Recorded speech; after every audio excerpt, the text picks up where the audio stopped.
कि rubbish, total rubbish, no plans of modernization of army is required. India का policy is अहिंसा, we don't need the army, police will do its job. ये नेहरू जी की सरकार की stated policy थी। Madam speaker, मुझे परशुराम जी की एक युक्ति याद आ रहा है। उन्होंने कहा था, अग्रतश् चतुरो वेदाः पृष्ठतम सशरम धनुः इदम ब्राह्मम इदम क्षात्रम शास्त्रादपि शरादपि।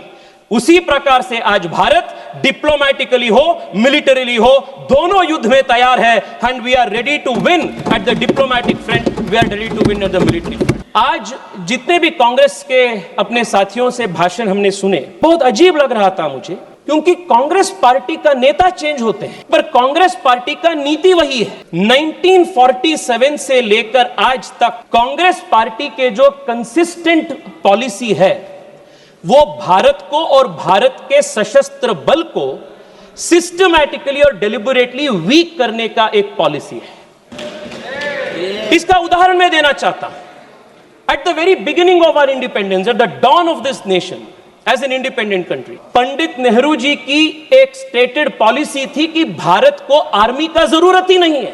जनरल लॉकहार्ट के पास बैठते हैं और नेहरू जी बात ये बोलते हैं कि rubbish, total rubbish, no plans of modernisation of army is required.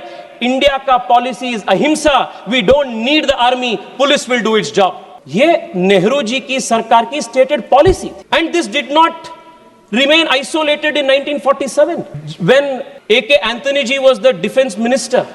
It was the stated policy. They had a deliberate policy of not building border infrastructure. और देश के आर्मी में जाति गणने का काम भी कांग्रेस पार्टी ने किया था। और मैं बैंगलोर से आता हूं और बैंगलोर के HAL हो, DRDO हो, ऐसे कई सारे इंस्टीट्यूशंस को डेलिबरेटली इन लोगों ने वीकन किए। 10 साल पहले HAL के पास ऑर्डर बुक्स नहीं था। आज HAL के पास 1 लाख करोड़ रुपए से ज्यादा order books make in India के नरेंद्र मोदी जी के मेड इन इंडिया के कारण के वजह से है।